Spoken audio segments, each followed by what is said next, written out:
ہڈیوں کے اندر جوائنٹس کو جو ہے دھونا، ٹھیک ہے، جیسے یہ حصہ ہو گیا آپ کا، یہ ہو گیا، اس کو دھونا، یہ سب کیا ہے؟ فطرت سے ہے، یاد رکھیں۔ تو یہ 10 چیزیں تھی جو آپ نے فطرت سے فرمایا، اور میں نے اس کے اندر یہ بات رکھ دی کہ مونچھ، ناخن، زیر ناف کے بال، بغل کے بال 40 دن کے اندر آپ کو صاف کرنا ہے۔ مونچھ، ناخن، زیر ناف کے بغل کے 40 دن میں کرنا ہے۔ مسواک جب چاہے کیجیے، ختنہ کم سے کم ایج میں کرنے کی کوشش کیجیے، داڑھی کو تو آپ کو چھوڑ دینا ہے۔ اسی طرح چہرے کے بال میں نے جو حدیث لی تھی اس میں عورتیں بھی اس پہ خاص طور دھیان دیں کہ چہرے کے بال نہ نکالیں، ایسا ہمیں یہ ہوتی ہے اس لیے کہ یہ فطری طور سے اللہ نے بنایا ہے، ٹھیک ہے۔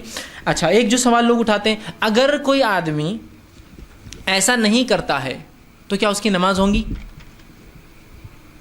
ٹھیک ہے، تو اس کی نماز کا اس سے کوئی تعلق نہیں ہے۔ 40 دن سے زیادہ جو مونچھ نہ کاٹے، 40 دن سے زیادہ جو زیر ناف بال نہ کاٹے، 40 دن سے زیادہ ناخن نہ کاٹے، 40 دن سے زیادہ بغل کے بال نہ کاٹے، تو یہ ذاتی گناہ ہے، لیکن اس سے انشاءاللہ عزیز آپ کی نماز پہ کوئی فرق نہیں آئے گا۔ یہ گناہ ہے لیکن اس سے نماز میں فرق انشاءاللہ عزیز نہیں آئے گا، تو لہٰذا کوشش کریں اس گناہ سے آپ دور رہیں۔ اب آئیے ایک آیت رکھ کے اپنی